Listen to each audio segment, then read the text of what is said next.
grade 12 learners. Welcome to today's agricultural sciences lesson. My name is Fezeka Zulu. This lesson is brought to you by the Northern Cape Department of Education in collaboration with Phakama Research and Development. We are still on our revision, paper 1 revision. That is for topics, that is animal nutrition, animal production, protection and control, as well as animal reproduction. On our previous lessons, we have already covered the animal nutrition as well as the animal production, health and control. And on today's lesson, our focus is on question 4, of which is your animal reproduction, meaning there is a formation of new offsprings through sexual reproduction. Now, by the end of this lesson, learners, you should be able to distinguish between primary and secondary reproductive organs, making up different reproductive systems, right? Secondly, you should be able to state the factors causing sterility and infertility in bulls as well as in cows. Define the concept of oestrus as well as the synchronization as they contribute to sexual reproduction. Identify different artificial mating such as artificial insemination, embryo transfer and nuclear transfer. Identify phases of gestation and parturition. And also you should be able to identify these processes in the exam. Discuss the milk synthesis, milk ejection, and dry period. Now, in the beginning of the year, you guys were introduced to animal reproduction. Remember, this is agriculture. We are dealing with animals, not humans, meaning this reproduction is only focusing on the animal reproduction or the sexual reproduction of farm animals. How do farm animals reproduce? Now let us look at your question 4, of which is your animal reproduction. But firstly, before I even begin with my lesson or my today's lesson, please take note that question 4 is out of 35 marks. It is out of 35 marks, and all the concept or all the content is covered based on reproduction. It is covered in question 4. Now, when it comes to your question 4, that is out of 35 marks, this is what you should know. Firstly, you need to understand the definition of animal reproduction, where it is the formation of new offsprings through sexual and asexual. There is a formation of new offsprings through sexual and asexual. But because we are dealing with animals, this reproduction will only occur through sexual reproduction, meaning we are excluding asexual reproduction. Meaning for these farm animals to reproduce, they reproduce through sexual reproduction. Now, for sexual reproduction to occur, you need to understand that we need 2 farm animals. One animal has to be a male and another one has to be a female. These farm animals, they are reproducing through sexual reproduction. There is a formation of new offsprings. For animal reproduction to occur, we need a male and a female. And from these farm animals, a male has to donate with a male reproductive system, and a female has to donate with a female reproductive system. And these reproductive systems, you should understand that they are made up of different organs, or each reproductive system is made up of different organs. For an example, A male reproductive system is made up of different organs. A female reproductive system is made up of different organs, meaning when these organs combine, they form a system. Meaning a system or a single system is made up of different organs. Some of these organs, they play a direct role, and some they play an indirect role towards sexual reproduction. Now, these organs are divided into two. Whether an organ is making up a male reproductive system or making up a female reproductive system. There are two different organs making up these reproductive systems. One, we have the primary organs, meaning some organs are referred to as being the primary organs. Secondly, some are referred to as the secondary organs. Always remember that each organ plays a role towards sexual reproduction or animal reproduction, or through the formation or towards the formation of new offsprings. And also, when it comes to animal reproduction, always remember that we are not only forming the new offsprings, but we are forming offsprings that will have superior characteristics or desirable characteristics or favorable characteristics. Animals that will produce high milk production, produce high meat production, produce high eggs production, that will be resistant to diseases, be able to adapt to different environmental conditions. Now, let us start with our male reproductive system.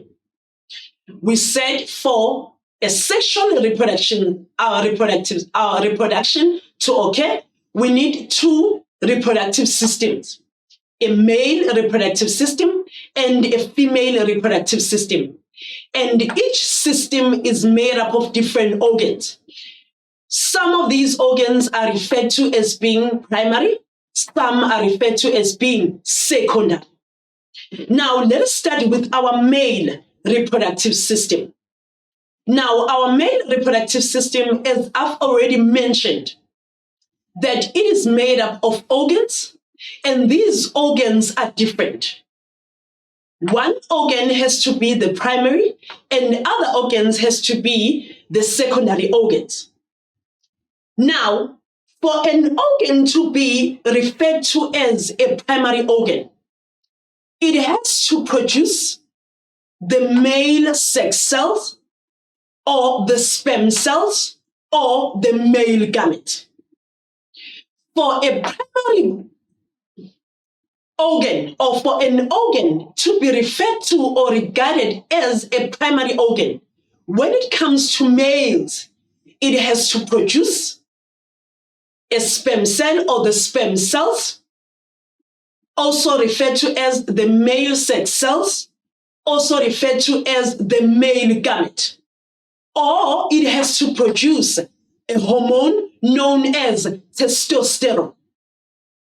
Now, our primary organ or our male primary organ, it is known as the testis.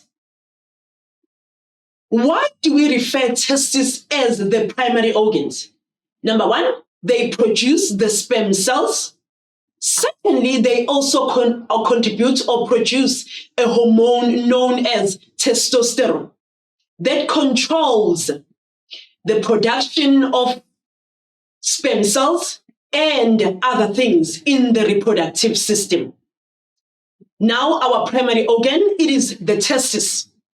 And these testes are made up of seminiferous tubules.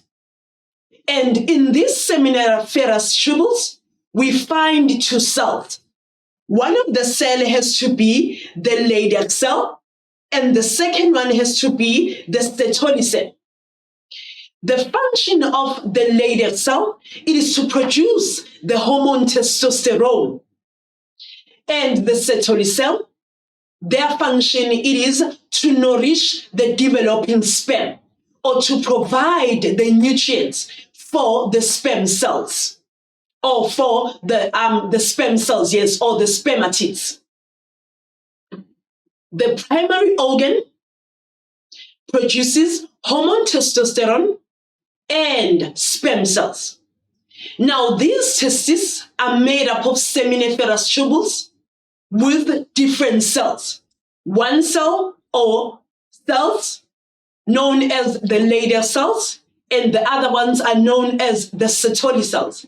Leydig, they produce the hormone testosterone, and the second one, of which is the Sertoli cells, they produce or they nourish the developing sperm cells or provide nutrients for the sperm cells. Because the sperm cells, they also require nutrients for development. Now we are done with your primary organ that contributes towards animal reproduction. Now, as I've already mentioned, that number one, we have the primary organ known as the testis. This is where we find our testes. And these testes are known, or they are made up of seminiferous tubules. Meaning the testes play a direct role when it comes to reproduction. Why? Because they produce the sperm cells, of which these sperm cells will combine with the egg cells to form a diploid zygote that will develop into an embryo, or that will develop into a new offspring or an actual offspring. Now, apart from having primary organs, you need to also to understand that a male reproductive system is also made up of the secondary organs. And we can conclude by saying secondary organs, they play an indirect role towards animal reproduction. How so? Because some of these organs, they contribute to transportation, some storage, some maturation. Now, let's take a look at these secondary organs. Now, in the male reproductive organ, the secondary organs we can name the epididymis or epididymis. Secondly, vas deferens, also known as a sperm duct. Thirdly, the urethra, followed by the penis, as well as the scrotum. So these are the organs that plays the indirect role towards animal reproduction. Now, where do we find the epididymis or epididymis? Now, this is where we find our epididymis. And the function of these secondary organs, they are responsible for maturation of sperm cells, responsible for the temporary storage of sperm cells, also responsible for the maturation of sperm cells. Meaning, when we are producing or when animals produce sperm cells in the testes, they are still immature. But once they reach the epididymis, that is when they will reach maturity stage. That is where they will mature. And secondly, we have our vas deferens. Remember I said the vas deferens is also referred to as the sperm duct.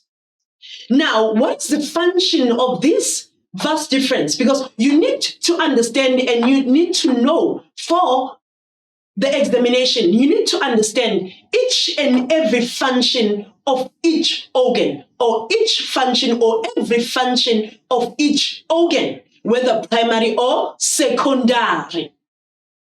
Now, where do we find our vas deferens? Now, this is our vas deferens, also known as the sperm duct. Now, what is the function of the vas deferens? It is to transport the sperm cells, meaning the sperm cells, they move from epididymis to the vas deferens, also known as the sperm duct, of which, when they reach this point, they will be mixed with the accessory glands. but we will still discuss the accessory glands. Now, thirdly, we have the urethra. Remember, we are still on the secondary organs. Now, where do we find our urethra? This is the urethra. Now, the function of the urethra, it is to transport urine from the bladder. Secondly, to transport the semen. Now, what is the semen? Remember I said, when the sperm cells reach this point, they will be mixed with the accessory glands, or the secretion, not the accessory gland, but the secretion from accessory glands. Accessory glands, we can name seminal vesicles, prostate gland, as well as the corpus gland. And these glands are responsible for producing secretions. Now, when the sperm cells combine with this secretion from accessory gland, a semen will be formed, meaning the urethra will not be transporting the sperm cells, but it will be transporting the semen. Why? Because the sperm cells are now combined with the secretion from accessory gland. And the second function, do not forget, it is to transport urine from the bladder. That is the function of the urethra. Now, another accessory gland, we can name the penis. Now, the function of the penis, it is responsible for copulation or penetration. Meaning, during natural mating or sexual reproduction, a male and a female need to mate sexually. And there's going to be a penetration that is taking place. And the penetration is facilitated by the penis. The penetration is also known as the copulation. And it also plays a role in the deposition of the semen in the vagina. Now, another or the last secondary organ, we can name the scrotum. Now, where do we find the scrotum? Right here, a sac-like structure, a bag-like structure that protects the testis, that regulates the temperature. And the temperature has to be 2 degrees lower than the normal body temperature. Meaning, if the normal body temperature is 37 degrees Celsius, the temperature in the testis should be 35 degrees Celsius. And how do scrotum conduct this function? When the temperature is low, it contracts, so it can regulate the temperature. When the temperature is high, it relaxes, so it can also maintain the temperature. Why is it important to maintain and regulate the temperature? So the sperm cells cannot denature, or the sperm cells cannot die. They cannot be killed. So these are the organs making up a male reproductive system. Now, I mentioned that after the sperm cell has been transported by the vas deferens or the sperm duct, it has to combine with the secretion from accessory gland. Now, where do we find these accessory glands? Number 1, we have the seminal vesicle. This is the seminal vesicle that is in pairs, right? Followed by the prostate gland, followed by the corpus gland. And another term for corpus gland is also referred to as a bulbourethra. So you need to keep that in mind for the examination and while you are preparing for the examination. That another term for corpus gland is also known as the bulbourethra. Now, these glands are responsible for producing secretions. And these secretions plays a role towards sexual reproduction. Now, let's start with our seminal vesicle. Now, before I even begin explaining about the seminal vesicle, to each and every accessory organ, you need to understand the function and you should be able to identify them for the exam. You should be able to identify seminal vesicle, a prostate gland, or a corpus gland. Now, the functions of the seminal vesicle as the gland that produces the secretion, it is to nourish the sperm cell, meaning it provides the nutrients. Remember before we said Sertoli cells are responsible for the nourishment. But now, when the sperm cell is being transported across the male reproductive system, the seminal vesicle is responsible for the nourishment, is responsible for the provision of nutrients, feeding these sperm cells. Secondly, it is responsible for correcting the pH. The pH of the semen or the pH of the sperm cells or the semen has to be slightly alkaline, not acidic, because an acidic environment, it kills the sperm cells. They do not survive to an acidic environment. So to be protected from harmful pH, acidic, this seminal vesicle has to produce a secretion that will be responsible for correcting the pH. It is also responsible for osmotic pressure, responsible for osmosis, meaning these sperm cells, they need water. Right. Another accessory gland that you need to understand or know for the examination, it is the prostate gland. Now, what is the function of the prostate gland?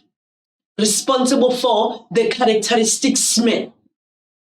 The semen has its unique smell, and the prostate gland is responsible for that smell, responsible for that characteristic smell. And the last gland is the corpus gland. And then we said another term for corpus gland, it is known as the bulbourethra. Very good. Bulbourethra. Now, the function of this bulbourethra, it is responsible for the sperm motility or mobility. The sperm mobility. Meaning it is responsible for the movement of sperm cells. Because these sperm cells, they need to move. They should be able to move so they can reach an ovum. Right? Another function, it is to clean and lubricate the urethra. The urethra has to be lubricated. It has to be watery to facilitate the transportation of sperm cells during ejaculation. The urethra, again, it has to be cleaned so the sperm cells will not be contaminated. So these are your accessory glands that you need to understand for the examination. Remember, you should be able to identify them and provide functions for each or of each accessory gland. Now, spermatogenesis. Remember we said the testes are responsible for the production of sperm cells. Now, how do we produce sperm cells? We produce sperm cells through a process known as spermatogenesis. It is the production of sperm cells. Now, how do we produce sperm cells? There are a lot of cell divisions that are involved in this production of sperm cells. Now, firstly, when we are forming the sperm cells or when the animals are producing sperm cells, the first cell that will be produced is known as the spermatogonia. Now, before we even continue with our spermatogenesis, as the production of sperm cells, you need to understand that when it comes to sexual reproduction, remember we said we need a male and a female. A male contributes 50% and a female contributes with another 50%, making up 100%.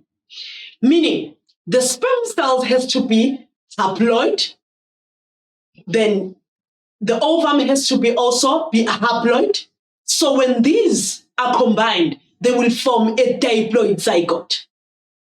Now, during the formation of sperm cells through spermatogenesis, the spermatogonium, of which is 2N, has to be produced. What does this 2N mean? It simply means that this spermatogonium is a diploid cell, meaning it has to undergo different stages. So it can be, or the number of chromosomes can be reduced, meaning it can be moved from being a diploid into a haploid cell. Now, spermatogonium is the first cell or the first cell that is produced during spermatogenesis. Now, this spermatogonium has to undergo a cell division known as a mitosis.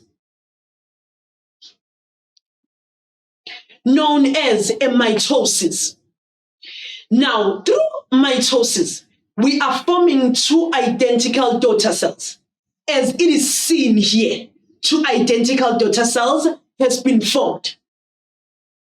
And one of these daughter cells will continue with spermatogenesis. Now, one of the daughter cells will be a primary. One of the daughter cells will be a primary spermatocyte. Meaning when we move from here to here, we move with a cell division known as a mitosis to form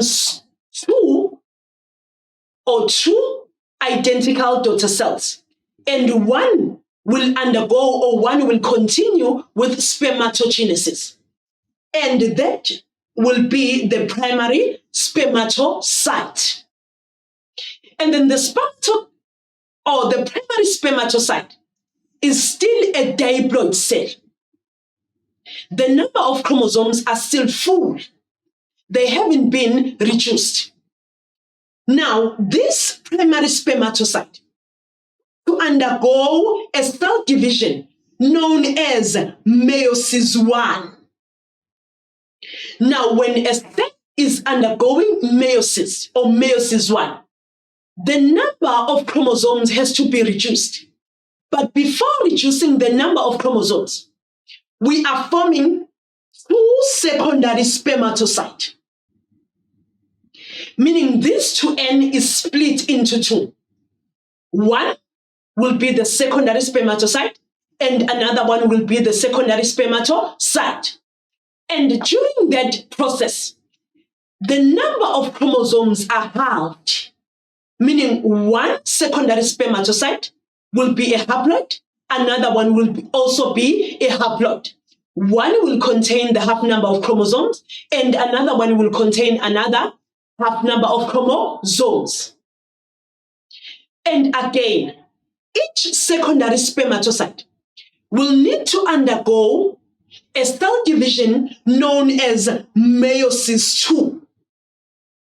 And when each of the secondary spermatocyte undergo this cell division, of which is meiosis 2, the number of chromosomes are maintained. Meaning we are no longer reducing them, we are maintaining them. And each secondary spermatocyte will form two spermatids. Each secondary spermatocyte will form two spermatids. And remember, we are maintaining the number of chromosomes. Once the secondary spermatocyte undergoes meiosis 2, the number of chromosomes are maintained. We are no longer reducing them. And here we are only forming the spermatids. and each secondary spermatocyte will form two spermatid, meaning at the end of the day, we'll end up having 4 spermatids being formed by the 2 secondary spermatocytes. I just hope you understand that concept.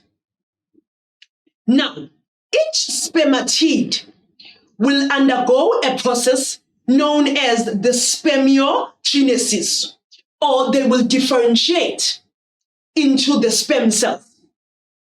Meaning at the end of the spermatogenesis, we will form 4 sperm cells.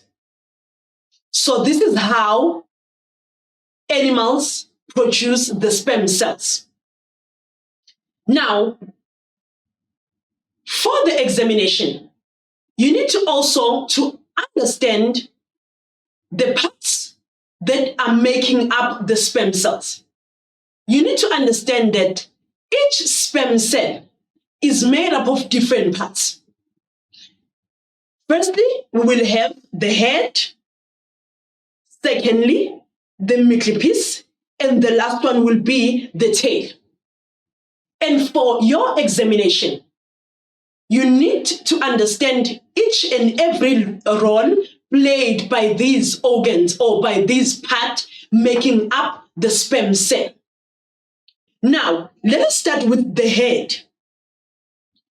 You were told that the head has the acrosome, of which is the head cap. The acrosome is made up of enzymes, hyaluronidase. And the function of these enzymes contained by the acrosome, it is to penetrate through the covering layer of the ovum during fertilization. And then secondly, the head also carries the nucleus. Now, the function of this nucleus, it is to carry the genetic material. And please remember or bear in mind that this genetic material is haploid. Remember, we said a male contributes 50% and a female contributes 50%. The genetic material carried by the nucleus is haploid. It has the half number of chromosomes, right? And another piece or another part, it is the nucleus. The function of the nucleus, it is to provide the energy. And this nucleus, it has the mitochondria or mitochondrion, as shown by this picture. And the last part, making up a sperm cell, it is a tail responsible for the propulsion, or it propels the sperm cell. It allows the sperm cell to move towards the ovum. You need to understand that a sperm cell is made up of different parts, and you need to understand each part played, each function or each function of these parts for the examination.